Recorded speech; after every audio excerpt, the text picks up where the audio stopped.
Tener el honor de acoger al licenciado Gustavo Benza, quien es coordinador de cooperación local y asuntos culturales. Él va a exponer sobre el sistema educativo en Finlandia. Como ustedes saben, Finlandia ocupa el primer lugar en la prueba PISA. Es una prueba internacional que está auspiciada por la OCDE, o sea, la Organización para la Cooperación y Desarrollo Económico, y PISA significa Program for International Students Assessment. ¿Ya? Entonces, el Perú en esta prueba aparece en niveles muy bajos en muchas de las competencias que se requieren para el aprendizaje, ¿no? Entonces, pero por eso, como digo, los últimos serán los primeros. Los hemos invitado a estas personalidades de Finlandia. También nos acompaña Heidi Virta, que es Head of Trade Center Andean Region, ¿no? Que es el representante del Centro Comercial para la región andina, y también nos acompaña Annika Letonen, que ella también es gerente regional para Sanaco, que es todo lo que es la educación en línea, y quien nos van a trabajar aquí un proyecto de investigación en el Centro de Idiomas. Entonces los voy a dejar en la grata compañía de Gustavo Benza. Gracias. Bueno, yo no soy pedagogo, tampoco soy finlandés, pero tengo 12 años trabajando en la embajada y he tenido la suerte de acompañar a todos los especialistas finlandeses que han venido al Perú para diferentes cosas en el tema de educación. Los he escuchado a ellos en muchas conferencias y eso me da el atrevimiento para poder venir acá a hacerles esta exposición. Pero quiero que sepan que no soy un especialista. Entonces, para las preguntas, les voy a pedir a Heidi y a Annika, que ellas sí han sido alumnas en el sistema educativo finlandés, que me ayuden a responder. Yo he escuchado en todas las conferencias que he asistido con los expertos a los que he acompañado cantidad de preguntas y las respuestas que ellos daban, entonces más o menos creo que voy a poder tener la capacidad para responderles. Pero, como les digo, tienen que tomar en cuenta que no soy un maestro como ustedes, ¿no? La presentación la preparamos con el anterior embajador, por eso figura ahí su nombre, la hicimos en el 2011, la trabajamos en conjunto y lo que pretende es dar primero una imagen rápida de qué cosa es Finlandia, dónde está, alguna información básica sobre el país. Luego un poquito sobre su historia y el papel que la educación ha tenido en la historia de Finlandia. Y después explicarles ya más en detalle cuáles son las características del modelo finlandés y qué estructura tiene, ¿no? Entonces, vamos a comenzar. Supongo que esto, yo le doy Enter.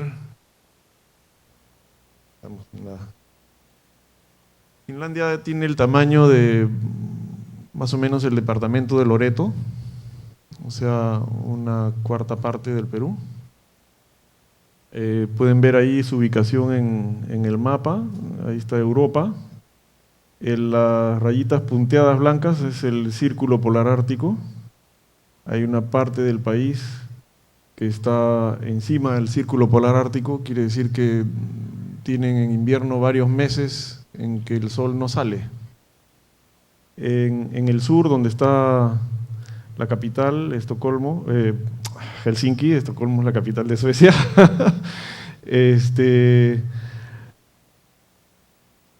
hay varios meses en los que el sol sale también por unas horas. El problema más duro en Finlandia, desde mi punto de vista personal, no es tanto el frío, que puede llegar a -20, en algunos sitios -30, sino la oscuridad. Y eso yo creo que tiene que ver, bueno, ambos factores tienen un poco que ver con la personalidad nacional. Si uno a menos 30 no prevé con tiempo a qué hora salir para tomar el ómnibus, el último ómnibus, por ejemplo, pues se va a quedar en la calle a menos 30. Y eso es un poquito grave. Entonces todo tiene que planificarse con tiempo y así es como ellos trabajan en general. Bueno, como ven, es una república parlamentaria. Eso quiere decir que cuando se hacen elecciones se elige al Parlamento y los partidos que han tenido mayoría en el Parlamento son los que definen quién va a ser el gobierno. O sea, se ponen, normalmente es una coalición entre los partidos que tienen mayor cantidad de votos y ellos nombran el primer ministro. Hay un presidente que es elegido por elecciones generales, que tiene funciones básicamente de simbolizar al país, cierta capacidad de manejar las relaciones internacionales, y después es quien confirma la designación del primer ministro, pero no es directamente quien gobierna el presidente. El que gobierna es el primer ministro y el primer ministro es un producto de las elecciones parlamentarias. Bueno, ustedes creo deben saber, es miembro de la Unión Europea. Ahí pueden ver los dos extremos. Tiene 4 estaciones bastante marcadas, pero los dos extremos son el invierno, que todo se congela, y el verano, en donde la noche puede durar de repente en algunos lados media hora. Es un día que nunca se acaba. Es muy bonito ir a Finlandia en verano, pero en invierno es otra cosa. Aquí hemos preparado un cuadrito en donde a propósito hemos tratado de ver una fecha en la que Finlandia se pudiera comparar con más o menos la situación en la que está Perú ahora. En los años 60, Finlandia, o sea, hace solamente 50 años, Finlandia era un país de ingresos medios, igual que lo que es Perú ahora, y su producción se basaba básicamente en… ellos tienen grandes extensiones de bosque. Esa era la explotación de los bosques para producir pulpa para papel y mano de obra barata. Poco valor agregado y no gran productividad. Y dependía muchísimo de una sola fuente, que era esta producción de pulpa y papel. La población con formación académica superior era muy limitada. En realidad, para esos años recién comenzaba a generalizarse el acceso a la educación secundaria. Hasta los años 50, la población general tenía solamente primaria. Y como ahí dices, es una cita de un colega que trabaja en una empresa de innovación tecnológica. Él dice, en ese momento éramos un país marginal y atrasado. 40 años después, bueno, en realidad 50, el PBI per cápita de Finlandia está entre los más altos del mundo, 34.752 euros al año por persona. Factores competitivos son el conocimiento y la innovación, ya no la exportación de materia prima. Mucho valor agregado y altísima productividad. La base industrial se ha diversificado muchísimo y una gran cantidad de los ingresos es por servicios. Gran parte de la población en este momento cuenta con formación académica superior y es un país que está a la vanguardia global. ¿Cómo se produjo esta? Bueno, aquí ven los índices de competitividad de 2011, 2012, 2010, 2011. Finlandia está entre los primeros, ¿no? ¿Cómo se logró esto? Bueno, el sistema político de allá obliga a los consensos. Aparte, es una cultura ya establecida desde hace buen tiempo, que tienen que ponerse de acuerdo. Y hubo un amplio consenso entre todo el espectro político por establecer una sociedad basada en el conocimiento, y eso pasaba por invertir en educación. Entonces, se hizo un esfuerzo muy grande por desarrollar la educación, y en Finlandia, no sé si ustedes saben, yo creo que eso también tiene que ver, la mayoría tiene una formación luterana. La iglesia luterana es una iglesia cristiana, se desprendió de la iglesia católica, buscando, en esa época en la iglesia católica, digamos que había, por ejemplo, Lutero objetaba que el Papa vendía indulgencias, ¿no? Entonces él buscaba volver a los principios cristianos originales, a una iglesia en donde las cosas fueran más transparentes y donde no hubiera corrupción, que en esa época la Iglesia Católica la sufría, y él se levantó contra eso. Y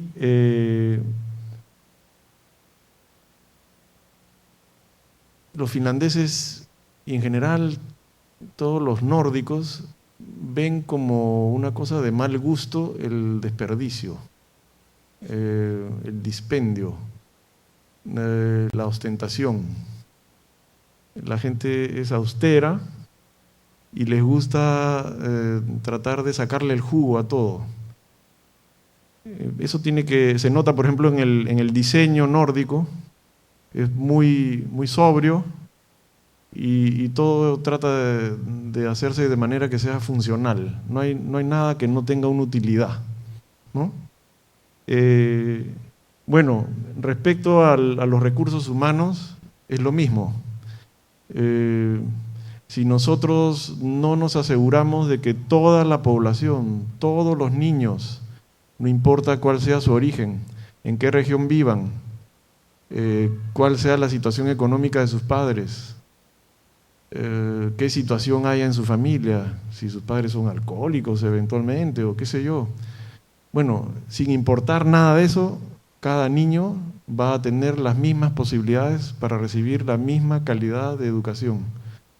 Y eso, por supuesto, claro, es una cosa que tiene que ver con un deseo altruista de que todos tengan las mismas oportunidades, pero también, y sobre todo, es una manera muy nórdica de enfocar el uso de los recursos humanos para el desarrollo del país. El país no puede darse el lujo de desperdiciar las capacidades de ningún niño. Ellos, yo me puedo tomar esa licencia porque soy peruano. Nosotros en el Perú tenemos la imagen siempre de que somos un mendigo sentado en un banco de oro. Eso nos repiten y nos repiten, ¿no? Y estamos muy orgullosos de la riqueza que tiene nuestro país. Bueno, ellos, yo que tengo tantos años trabajando con ellos, tienen complejo de pobres. En el himno nacional de Finlandia, en la segunda estrofa, yo lo he chequeado, dice algo así como nuestro pobre país. Y es en cierto modo cierto. Es un país que no tiene muchos recursos naturales. El 80% del territorio nacional está cubierto de bosques, y sus bosques consisten en aproximadamente 6 especies de árboles. Si ustedes van a la Amazonía peruana, y eso lo comprobaron unos científicos de Finlandia que estuvieron haciendo estudios ahí con el Instituto de Investigaciones de la Amazonía peruana, en 1 hectárea, en algunas áreas de la Amazonía peruana, hay 600 especies, cada una con posibilidades de ser utilizada para diferentes cosas, como madera, para sacar químicos, farmacéuticos, en fin, ¿no? Ellos solamente tienen 6 especies. Entonces, en ese sentido, en recursos naturales, ellos son mucho más pobres que nosotros. ¿Y qué cosa es lo que tienen su gente? No pueden darse el lujo de perder a ninguno, porque tienen que aprovechar el talento de todos, porque lo único que tienen es lo que pueda producir el talento de su propia gente. No tienen grandes depósitos de minerales, no tienen una gran biodiversidad, tienen a su gente y tienen que inventarse de qué vivir a partir del talento de su gente. Entonces, por eso hicieron un inmenso esfuerzo por dar un acceso igualitario y generalizado a la educación de excelencia, de buena calidad, para todos. Y con un inmenso incremento del gasto público y privado en la investigación y desarrollo, para que ese talento que se formaba pueda aplicarse en la creación de nuevas cosas de las cuales el país pueda vivir. Y bueno, allá es normal, totalmente natural, la asociación entre el sector público y privado y la colaboración entre empresas y universidades. Es una cosa totalmente normal desde siempre y se ha aplicado también para este esfuerzo de avanzar hacia una sociedad del conocimiento. La sociedad del conocimiento es la sociedad que se inventa de qué vivir, que no vive de los recursos naturales, sino vive de lo que su gente puede inventarse. Aquí podemos ver algunos de los resultados de la educación en Finlandia luego de ese esfuerzo que dijimos que se había hecho. Bueno, está en los primeros lugares en todo el mundo en las pruebas PISA. Ahí están los resultados de las últimas pruebas. Hay un poquito de preocupación porque en la del 2009 ya no estamos en el primer puesto. Sin embargo, ahí ustedes pueden ver, el primer puesto, por ejemplo, en competencia lectora lo ha obtenido Shanghái, que no es un país, es una ciudad. Por más que sea una ciudad grande, no es lo mismo administrar una ciudad que administrar un país. Un país de 300.000 kilómetros cuadrados con poblaciones muy dispersas en algunas zonas.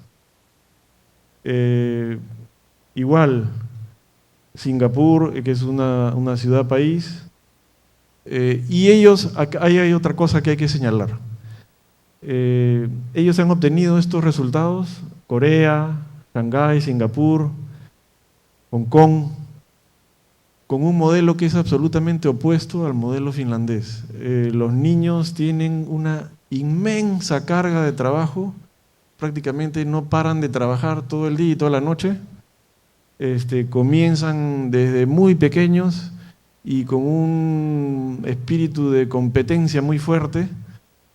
Y mientras tanto los finlandeses, ya lo van a ver, tienen un sistema que es absolutamente opuesto y que pareciera que estaría, por lo tanto, conduciendo a los niños al fracaso y más bien los lleva a tener resultados muy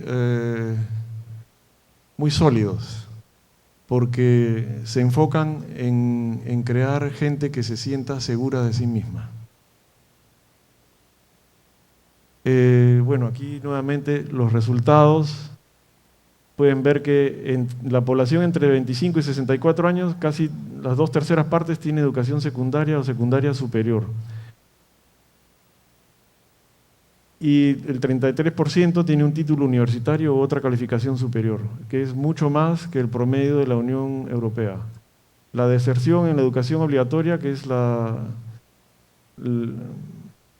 primaria y básica inferior,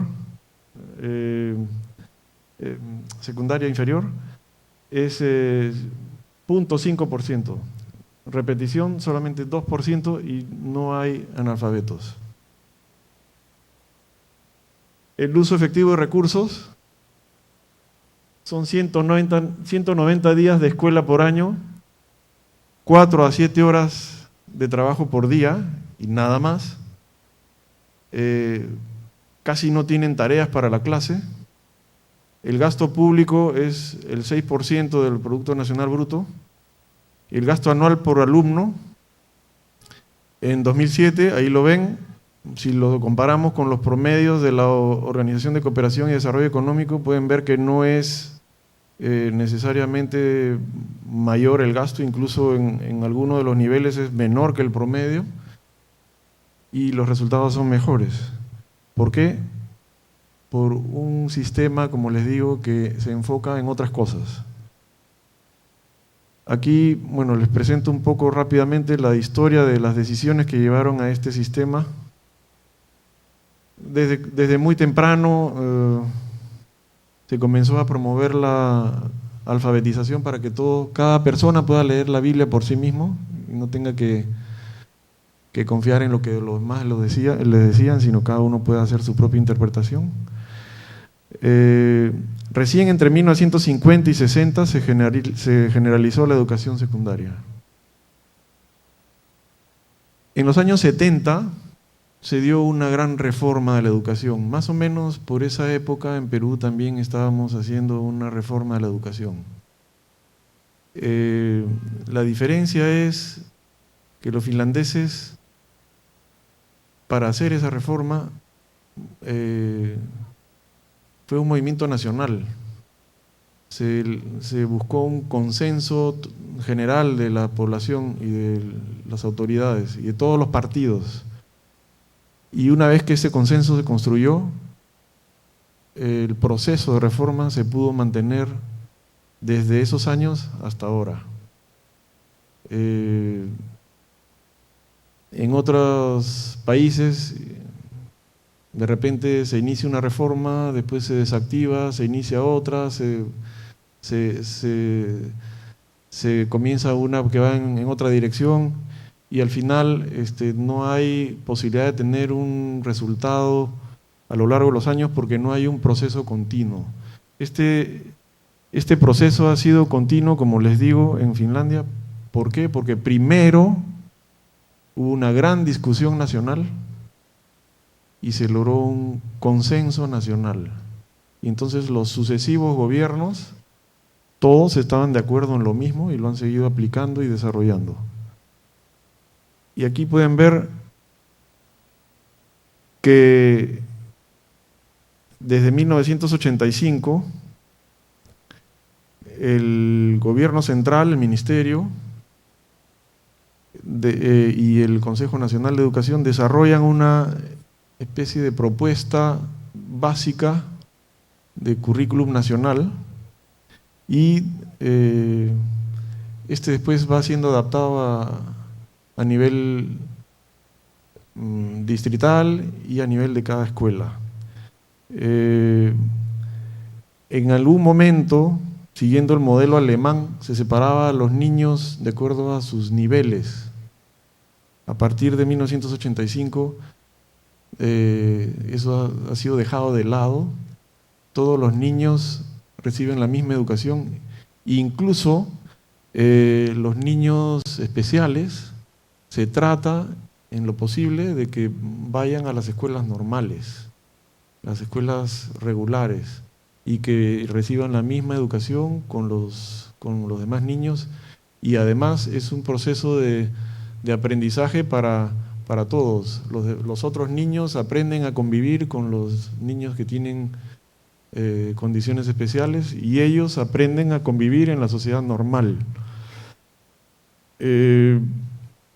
Una cosa que quiero que tomen bastante en cuenta: también se suspendieron totalmente las inspecciones a partir de 1985. En Finlandia no se practican inspecciones escolares.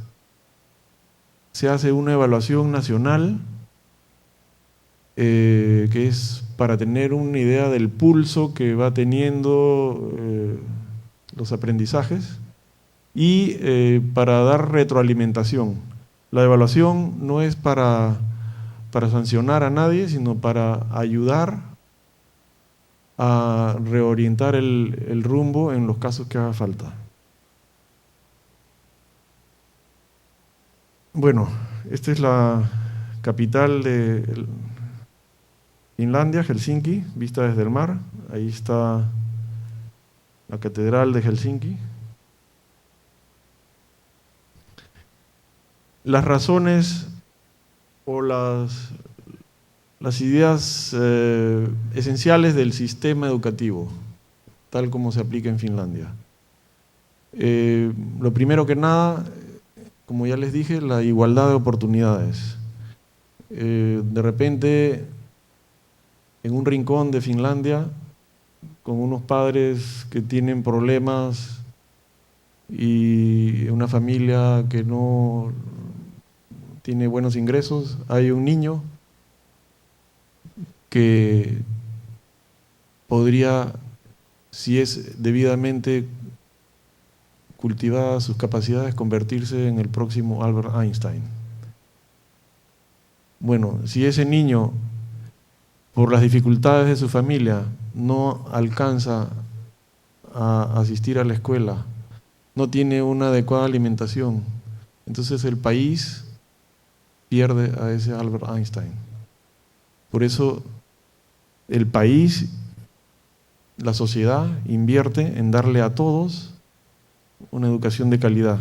Y esta educación de calidad no es solamente lo que se imparte en el aula, se les da alimentación para asegurarse de que todos tengan una debida alimentación para que puedan desarrollar el hardware en su cerebro.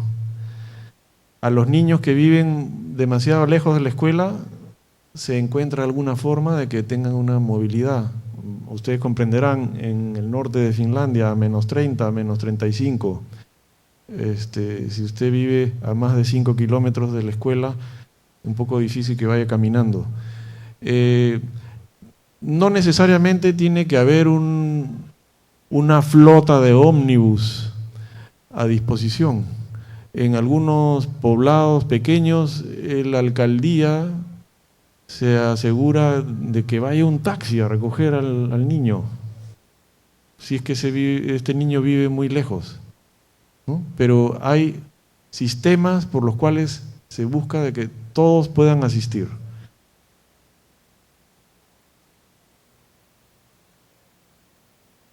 Este es un punto clave. Los maestros.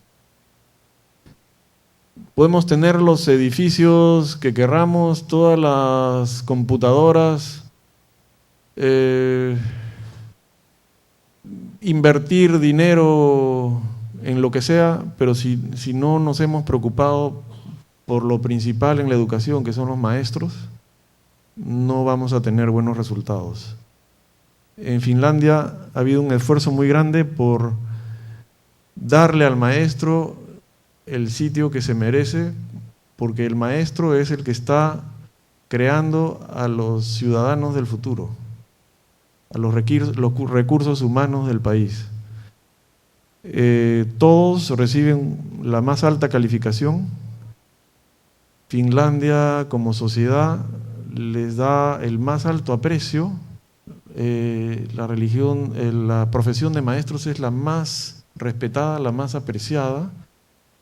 No necesariamente tienen los sueldos más altos. Yo he preguntado muchas veces, están en una situación promedio, digamos, en cuanto a salarios, incluso tal vez podría ser hasta por abajo del promedio, pero tienen un prestigio tan grande que todo el mundo quiere ser maestro. Y como dice aquí, las universidades se dan el lujo de seleccionar y solamente reciben al 10% de los candidatos, porque tienen tantos candidatos de la gente más calificada que quiere seguir esta carrera. Y ellos seleccionan estrictamente a los más capaces y se quedan con el 10%. Y este 10%, después de recibir una formación que los lleva hasta el grado de maestría,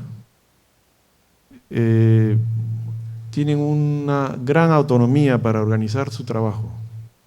Se confía muchísimo en los maestros y por eso también es que no hay inspecciones. En un momento se le preguntó al ministro de Educación, ¿por qué? ¿Cómo puede ser que no tengan inspecciones? Entonces él respondió, hemos invertido tanto en tener maestros calificados que no tenemos para qué gastar en inspeccionarlos. Nosotros sabemos que ellos saben hacer su trabajo y confiamos en ellos. Hay un sistema por el cual se le da un apoyo intensivo a los alumnos. El maestro recibe una formación que lo prepara para eso, para dar una atención personalizada y en los casos en que haya necesidades especiales, hay como ciertas redes de escuelas que tienen un grupo de maestros para estos niños que tienen necesidades especiales, y estos especialistas se rotan y les dan una atención adicional.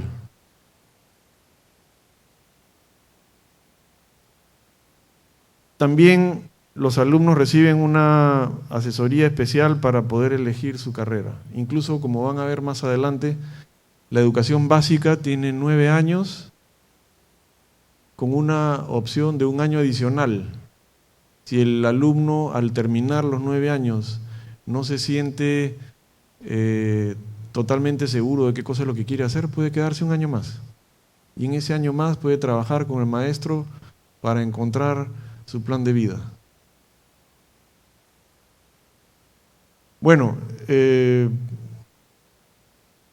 la descentralización y la delegación de funciones son muy importantes. Desde hace muchísimo tiempo, la administración directa de la educación se entregó a las municipalidades. Son las municipalidades las que administran las escuelas de su distrito.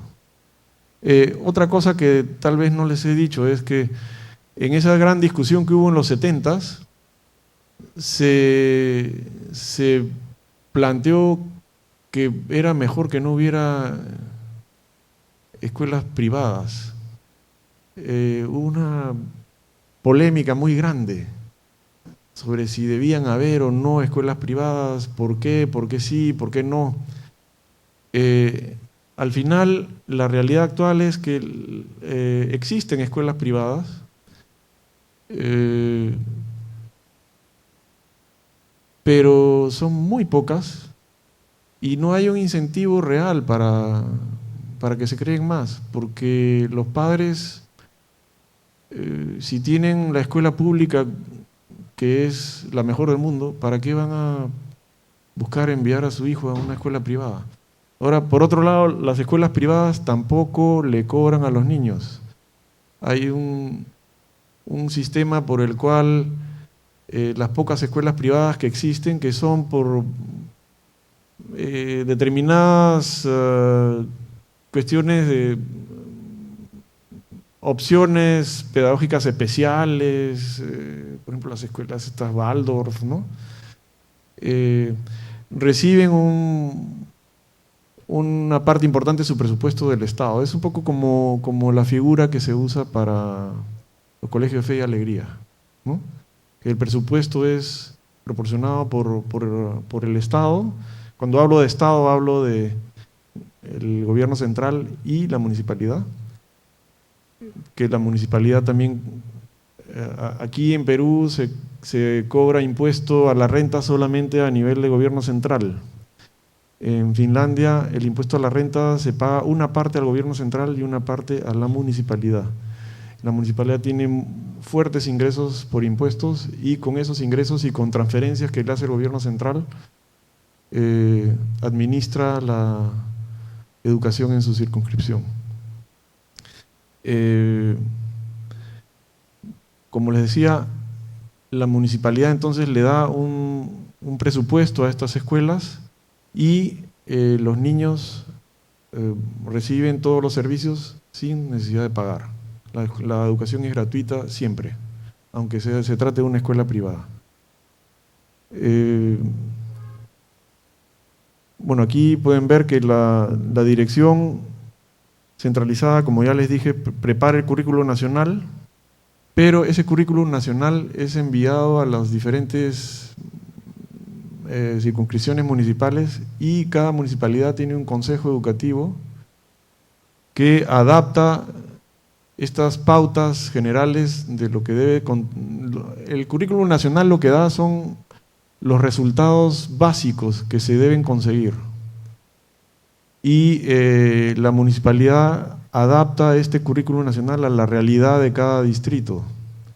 Y después ya en la escuela, los maestros deciden de qué manera van a conseguir esos resultados. O sea, tienen total libertad para ellos ver cómo van a manejar su trabajo en el aula, qué materiales van a usar, qué métodos van a aplicar. Y en todo momento se maneja una gran confianza entre los diferentes niveles, ¿no? Se ha podido construir esto en base al consenso, a la discusión transparente y exhaustiva, y una vez que se ha obtenido este consenso, y como les digo, con la seguridad de que están invirtiendo lo mayor posible en la formación de los maestros, es posible tener esta confianza en que van a saber hacer lo que le corresponde, ¿no?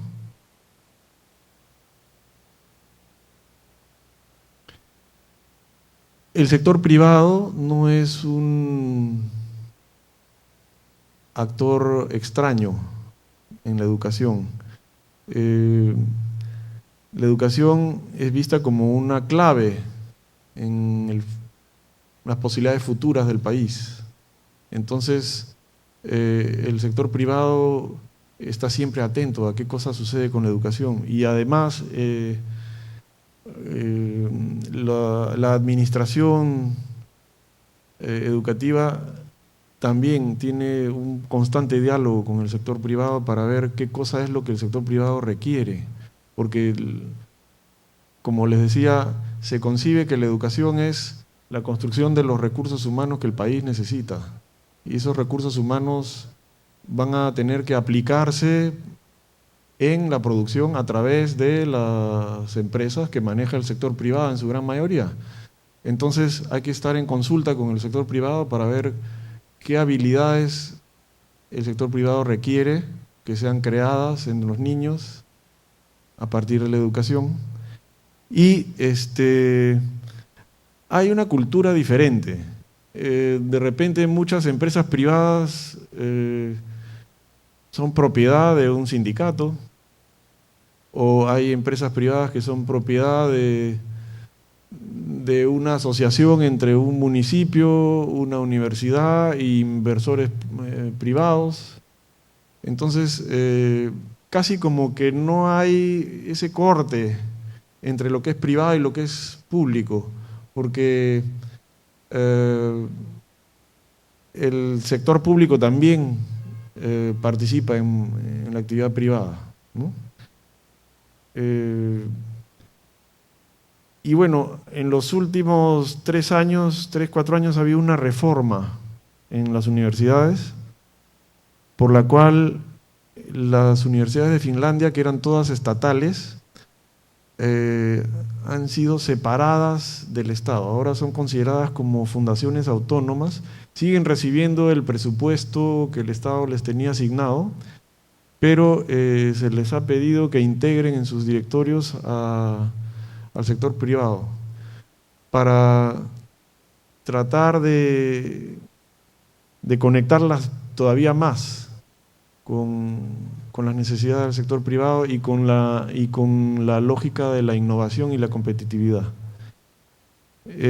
Otra cosa que me he saltado aquí son los parques de la ciencia. Aquí en Perú, si no me equivoco, no existe ninguno todavía. Son iniciativas en donde una municipalidad, por ejemplo, dispone un área de su distrito para que allí se establezcan centros de investigación, laboratorios de investigación y desarrollo en condiciones favorables, en alianzas entre universidades y empresas, ¿no? Las empresas necesitan que se haga investigación, las universidades necesitan darle una aplicación a sus investigaciones, muchas veces necesitan financiación, entonces trabajan juntas. Nuevamente, como yo soy peruano, puedo darme la licencia. He visto en algunos casos centros de investigación de universidades nacionales del Perú que veían a la empresa privada como una especie de demonio. Ellos se pensaban a sí mismos como dedicados a la investigación pura, y eso de entrar en contacto con las necesidades del sector privado era como algo impuro, ¿no? La verdad es que la única forma de potenciar los recursos es ponerlos juntos. Y quien tiene más recursos a veces es el sector privado. Y en Finlandia eso es totalmente normal, se hace todos los días, y existen múltiples parques de la ciencia que están desarrollando las tecnologías que les van a permitir a ellos tener el liderazgo en los mercados que todavía no existen, pero que van a existir dentro de 40 años. Les cuento, por ejemplo, como les decía, yo tengo 12 años en la embajada, hace ya unos 8 años que me puse a leer una revista de una institución que se llama Tekes, que es una especie de Concitec finlandés. Y ahí había todo un artículo sobre las celdas de combustible. No sé si ustedes saben lo que son las celdas de combustible. Es un sistema que produce energía sin partes mecánicas y sin ningún tipo de combustión. Es un contenedor que tiene una membrana en el medio, que divide el contenedor en dos cámaras. En una cámara se pone hidrógeno, por ejemplo, pueden ser otros materiales, y la membrana es tal que solamente deja pasar a los protones de los átomos de hidrógeno.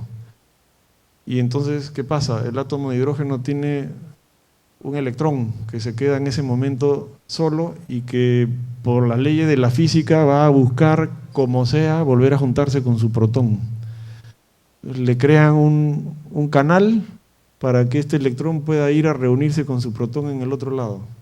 Y esa es una corriente eléctrica. Ese sistema se ha aplicado ya desde hace un buen tiempo en las cápsulas espaciales para cosas pequeñas, ¿no? Los finlandeses están en una carrera. Cuando yo leí esta revista hace 8 años, ya eran capaces de mover sierras eléctricas y otro tipo de podadoras, como ellos tienen una industria forestal tan fuerte, con celdas de combustible. Pero la meta era, en 40 años, a partir de esa fecha, poder mover barcos.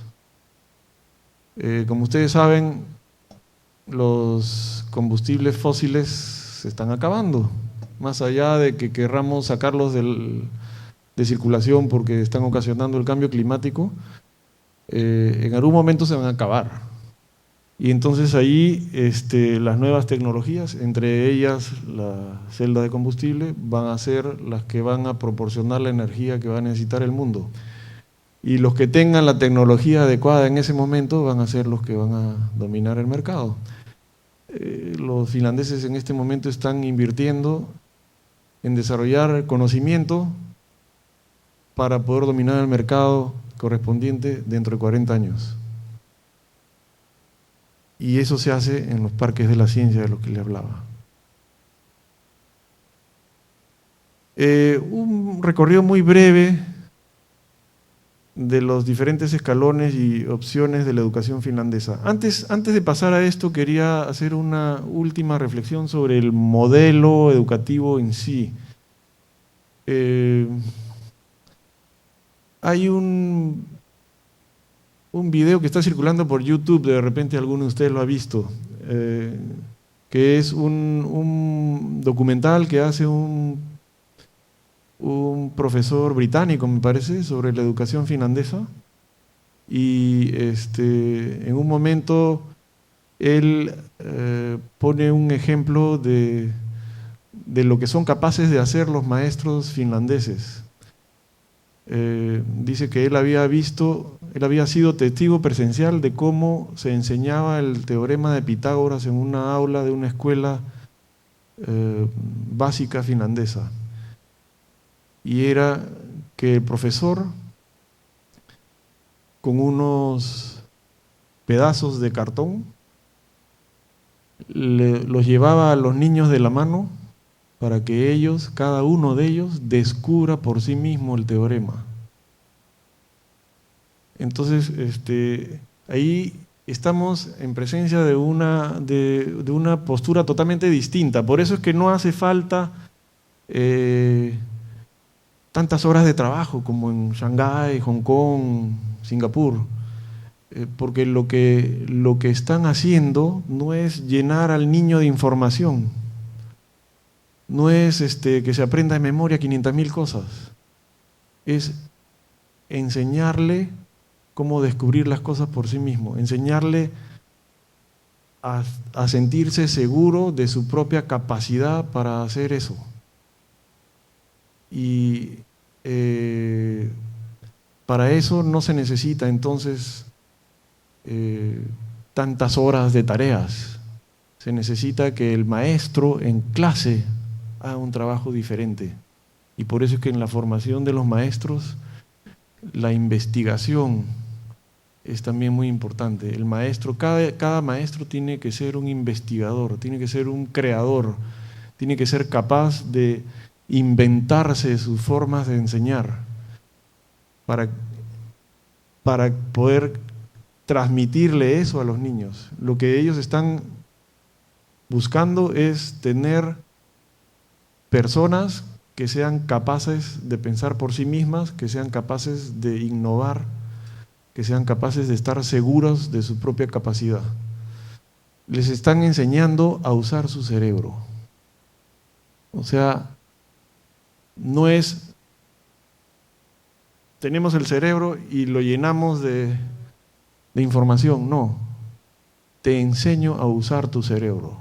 En eso está la diferencia entre la educación de Shanghái y la educación de Finlandia. Y por eso es que yo tengo plena confianza en que si ahora Shanghái está en primer lugar, tarde o temprano Finlandia va a volver a llegar al primer lugar en que estaba antes, porque no se trata de almacenar información, eso tiene un límite. Se trata de saber usar los recursos de uno mismo. Y por eso, por ejemplo, es que ahora van a ver, los niños en Finlandia comienzan la escuela, ingresan a la escuela a los 7 años. Aquí están los diferentes niveles. La escuela básica, que comienza a los 7 años. La educación preescolar es prácticamente una guardería. Está a cargo del Ministerio de Salud. La idea es que el niño llegue a la escuela propiamente dicha, ya con cierta madurez, ¿no? Entonces no se trata que comiencen a los 4 años, a los 5 años. el niño tiene que estar más desarrollado para poder empezar a trabajar en la escuela. Como les decía, son 9 años de educación básica. Eso comprende lo que acá en Perú llamamos primaria y lo que vendría a ser la primera parte de la secundaria, y con un año adicional que es este año para reforzar las cosas en las que no me siento seguro y para poder pensar un poco mejor qué cosa es lo que quiero hacer en mi vida, ¿no? Ese es opcional, pero totalmente normal. El que decide hacer el 10º año, nadie lo ve como una normal ni nada, es una opción totalmente normal, está ahí y el que quiere hacerla la hace. Después viene, sea el bachillerato o los títulos profesionales básicos, que están al mismo nivel y que son 3 años. Y hay una cosa que van a ver aquí en las flechas, es que nunca hay un camino cerrado entre las dos ramas principales. O sea, si yo entro a estudiar los títulos profesionales básicos y después quisiera pasar a una universidad, puedo hacerlo. Si entro a hacer el bachillerato, que el camino normal es ir a la universidad, y luego puedo decidir pasar a un politécnico en donde se obtienen los títulos profesionales superiores, puedo hacerlo también. En algunos casos hará falta un pequeño examen o alguna complementación, pero no está cerrado el camino. Y pueden ver que la educación técnica, vocacional, se hace también tanto a nivel de bachillerato como a nivel profesional, ¿no? La única diferencia es que en el caso de las universidades puedo llegar hasta doctorado, en el caso de educación profesional hasta el licenciatura. Hay posgrados también.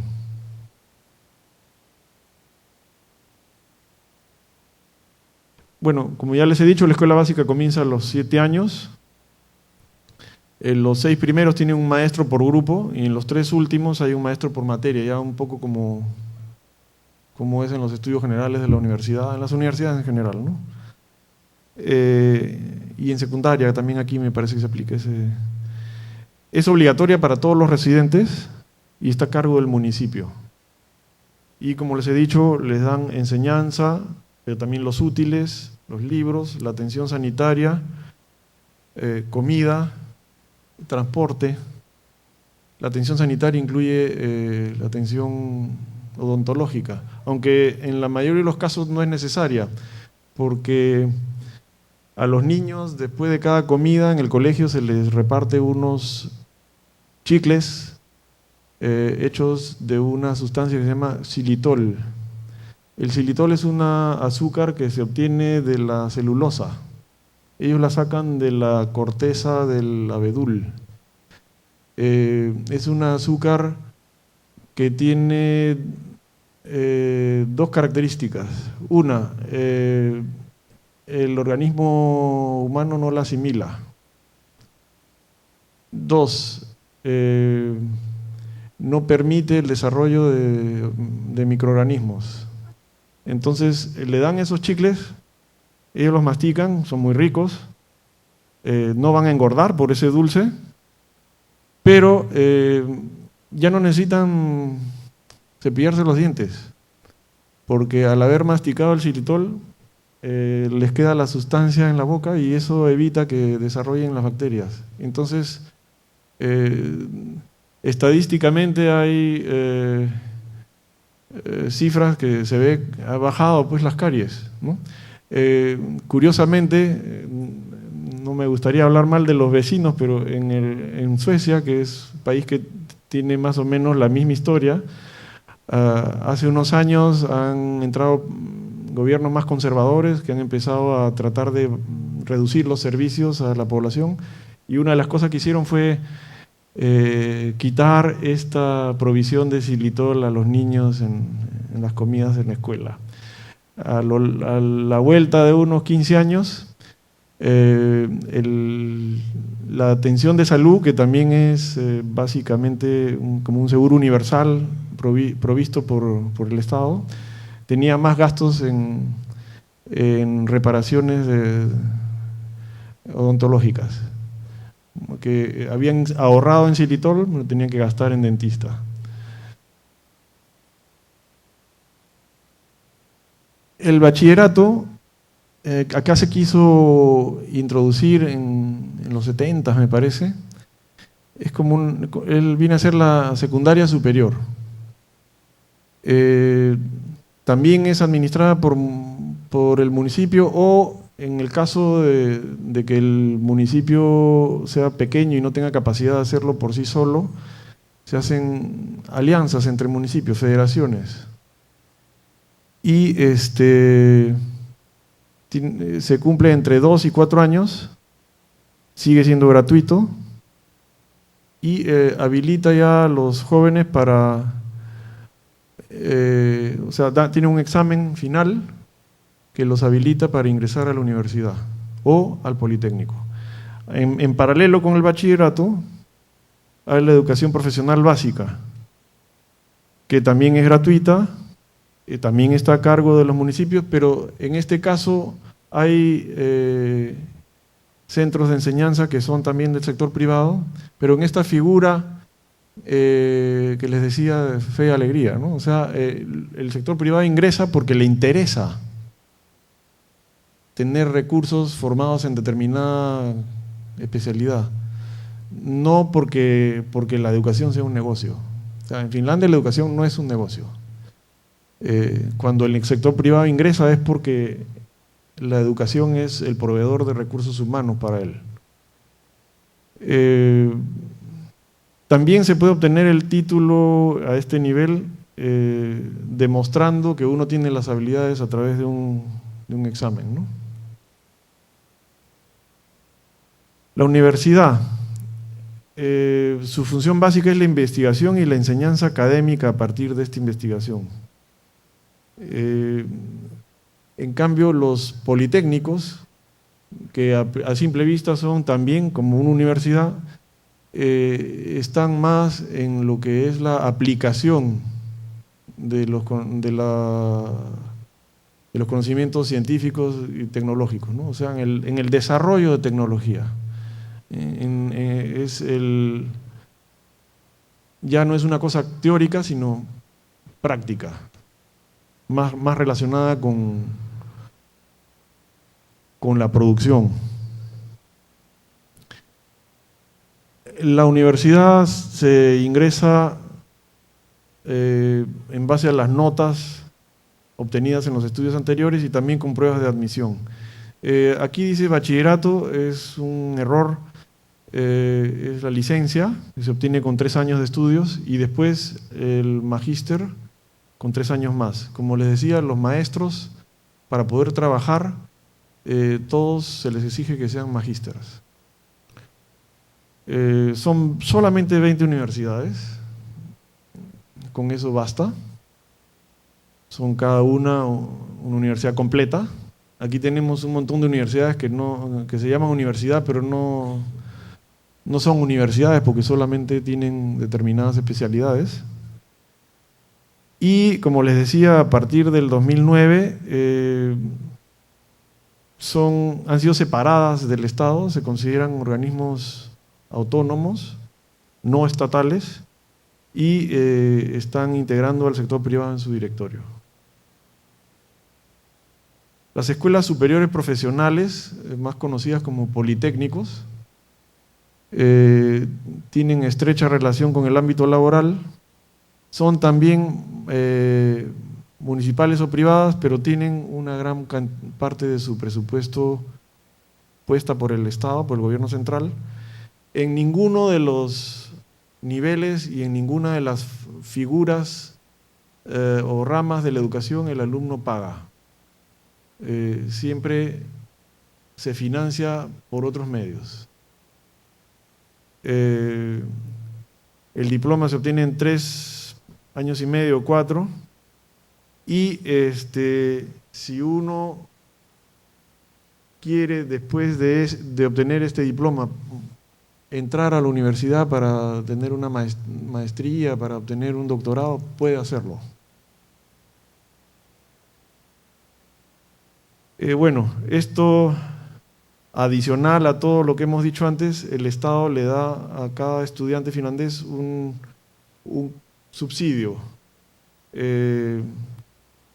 para los gastos de vivienda y manutención, y tiene incluso derecho a unos créditos también, pero en relación con su rendimiento. Bueno, acá hay un poco algunas cosas sobre la cooperación que ha habido y que podría haber, y acá hay direcciones que pueden ser de utilidad al que quiere investigar un poco más sobre la educación. Muchas gracias.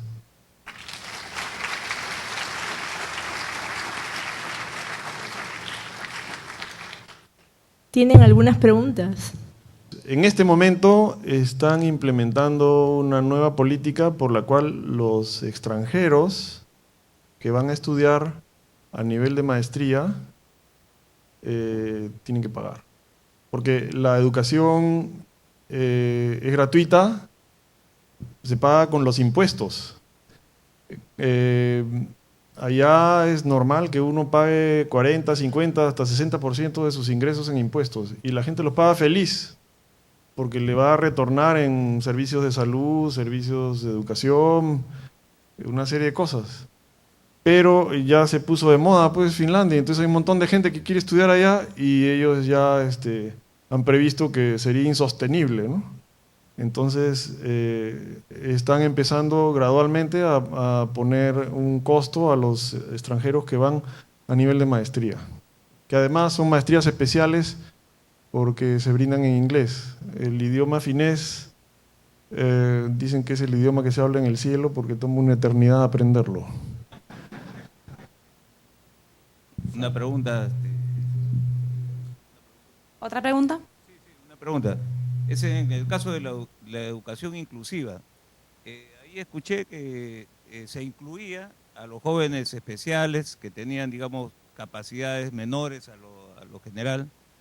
Se supone que ellos van a llegar hasta un cierto límite de educación, hasta un cierto límite, digamos, en la educación básica, porque no creo que se proyecten a educaciones profesionales técnicos o algo por el estilo, porque dadas sus limitaciones se le puede, digamos, como dicen ustedes, darle ciertas capacidades para ser útil, para ser una persona útil. Pero de ahí, acá hay una polémica, porque justo no saben cómo hacer, porque están hablando, acá mucho se habla de la educación inclusiva, quizás un calco de lo que se está haciendo en Finlandia, pero el resultado, digamos, es un poco crítico para la capacidad del profesorado, porque implica mucha atención y descuida lamentablemente los programas que se han planificado, como acá hay supervisiones a los profesores, etcétera. Entonces implica, digamos, una mayor atención y descuidan al resto de los alumnos, esos profesores. Entonces ellos están viendo cómo hacer, cómo lograr, digamos, y hasta qué nivel van a llegar o si los van a promover, ¿no?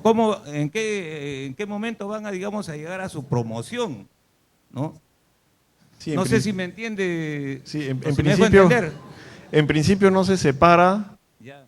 Educación especial, educación regular, van todos juntos, pero depende de cada caso, o sea, depende de las dificultades que tengan los niños especiales. Si son ya muy grandes, entonces definitivamente no pueden ir a la escuela regular.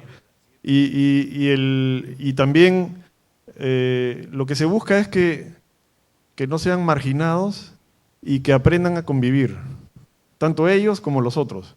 Y claro, por supuesto, lo que busca la educación es sacar lo máximo de cada uno. Ellos irán hasta su máximo. Y si no pueden seguir más adelante en determinado momento, bueno, hasta ahí llegaron. Claro, ¿no? pero miren una cosita, porque también esa inclusión puede ser frustrante para el caso de algunos alumnos especiales que no comprenden a veces por qué se les separó, por qué se quedó ahí, por qué no continúa. Por eso justamente había una polémica en ese caso y la inclusión no implica pues colocarlo con otros grupos de alumnos que estén en otro nivel. Eso no es incluir, yo pienso que más bien es crearle ciertas frustraciones. Allí en su país, como también acá o en otros países, hay creo que los colegios especiales, acá hay uno muy conocido, el Dato, donde todos esos jóvenes de particularidades muy especiales, de capacidades particulares, vamos a llamarlo así, se les da una cierta educación más bien para incluirlos, porque para poder incluirlos en la sociedad, hacerlos en cierta forma útiles, ¿no? Quizás eso es una cosa, algo que hay que revisar, eso de la educación inclusiva. Quizás hay veces tenemos mucha humanidad si queremos incluirlos y darle, digamos, integrarlos, etcétera, pero es cuestión, digamos, de revisión todavía eso, ese es mi punto de vista. Sí, muy buenos puntos, sí. Pues en Finlandia en general la educación tiene un gran meta de no separar la gente tenga dificultades económicos o de aprendizaje o cualquier otra cosa, y eso ya también tiene sus raíces en la formación de los maestros. Entonces, en las escuelas normales públicas, si se detectan alumnos con dificultades de aprendizaje, siempre no se los pueden poner un clase separado, más bien, como he dicho antes, están juntos con los otros alumnos y tengan un maestro extra que está especializado como un tutor personal para ayudarles con las dificultades en el aprendizaje. Y también en esta manera no crear las diferencias entre alumnos, entre niños, ya desde la escuela. Por eso no hay límites de hasta qué nivel se pueden llegar alumnos con dificultades. Más bien el intento es integrar a los alumnos tanto a la sociedad que el ambiente escolar.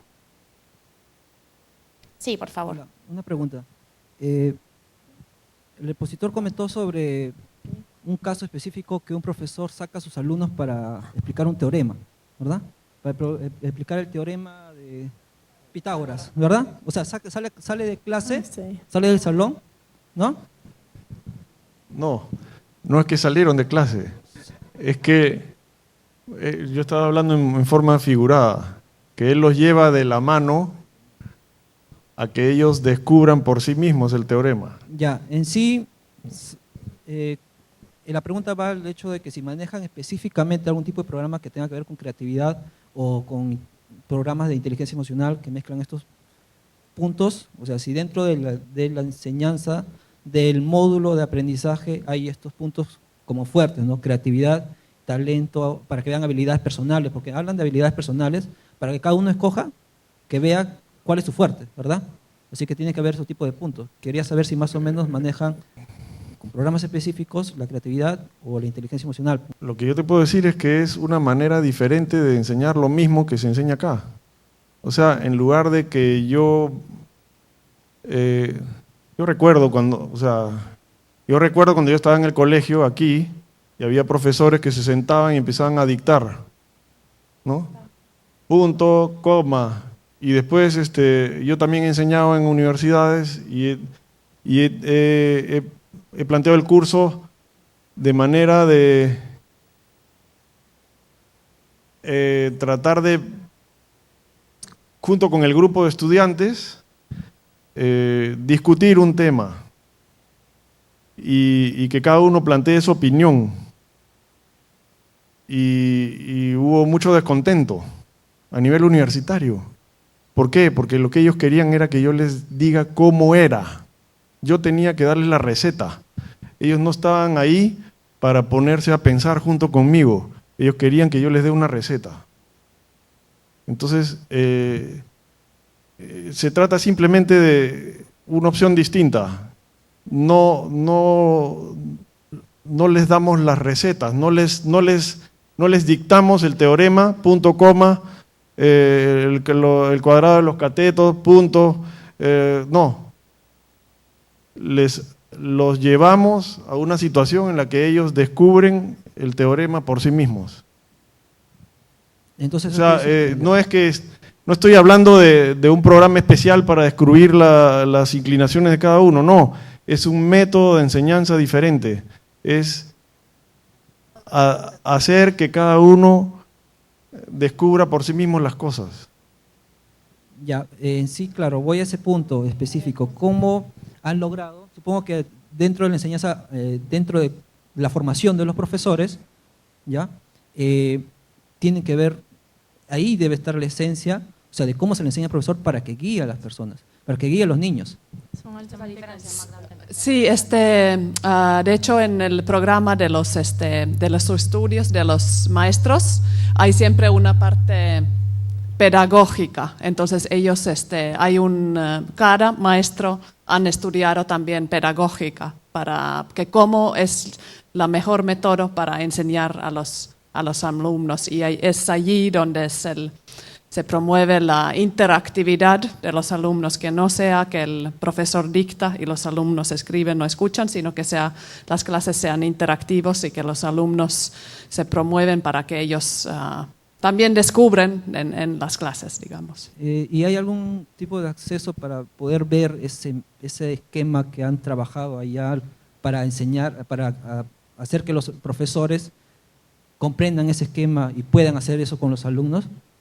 ¿Hay alguna forma de tener acceso? No sé si hay algo en internet, pero si te interesa, te podemos contactar con las universidades, con los institutos que están encargados de formación de maestros. Creo que la formación de maestros es una de las que nos hace diferencia entre educación peruana y finlandesa. En Finlandia tradicionalmente ya la profesión de ser maestro es algo muy valorado, bastante bien pagado, y es una buena profesión. Entonces también ya la calidad de los alumnos que entran para ser maestros tienen un gran deseo de ser maestros, y en la sociedad es un buen trabajo, digamos así. Entonces, y constantemente se están desarrollando la formación de maestros, está muy controlado.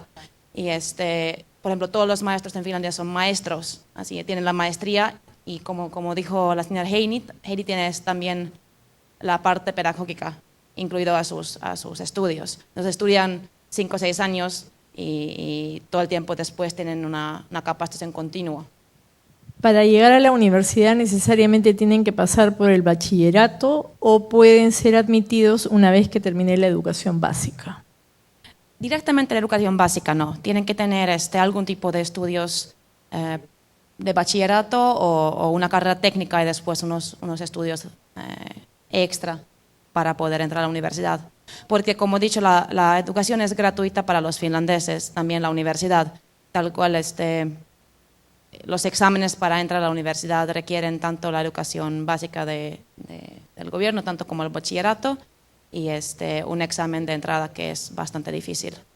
Bueno, hay otra pregunta: ¿cómo acceder a algún tipo de beca o cómo alcanzar una capacitación en Finlandia? Sí, yo recibo muchas veces esa pregunta a través de la página web de la embajada. No hay un programa de becas que la embajada maneje específico para Perú. Lo que pueden hacer, si están interesados, es escribir a la embajada y yo les envío un documento que tenemos en donde están las direcciones electrónicas de todas las instituciones de educación superior de Finlandia, y algunas de ellas tienen sus propios programas de becas, pero ya es cosa de que ustedes mismos lo encuentren y apliquen. Ahora, tienen que tener en cuenta que la educación en los primeros niveles, básicamente para la licenciatura y en los politécnicos, generalmente es en finés, porque es una educación dirigida a los finlandeses. Ahora, tienen que ver, entonces buscar programas en donde haya enseñanza en inglés. Hay muchas maestrías en inglés y están aumentando, pero si va a ser en finés, entonces tienen que saber que van a tener que primero aprender esa lengua que es poquito complicada, se parece al quechua. Con respecto a la evaluación de desempeño del docente, quieren quieren saber qué criterios de evaluación se consideran. Y en términos de calidad, si hay alguna medición de ISO, de ISO 9000 para la certificación de calidad. La verdad, de este momento no sé si tenemos justamente esta forma de evaluar. Sí, creo que no, no se evalúan los profesores en sí, sino como para ser profesor se requiere ya tantos criterios, entonces ya no hay una evaluación, de hecho hay una confianza en los profesores y pueden tener educación y capacitación continua, pero no se les evalúa. De hecho, eso fue un sistema que se utilizó antes y se quitó en Finlandia y ahora realmente la educación basa en la confianza entre el rector y los profesores y los alumnos. Pero en este momento hay que acordar que Finlandia lleva varios años ya con este sistema, con esta tradición y la forma de capacitar a los maestros, entonces es totalmente diferente las necesidades allá que por ejemplo en Perú. Bueno, por mi parte quiero agradecerles a todos ustedes su presencia, ¿no? De la Embajada de Finlandia. Y bueno, nosotros vamos a trabajar con Finlandia en un proyecto de mejora para el Centro de Idiomas, porque además de que son de los primeros lugares en educación, también lo son en los idiomas, y podemos ver cómo hablan, cómo escriben en español, ¿no? Entonces, queremos hacer una suerte de contacto permanente para mejorar los procesos de enseñanza-aprendizaje en el Centro de Idiomas del CENATI. Muchas gracias a todos por su participación y le agradecemos a Finlandia este apoyo el día de hoy. Gracias.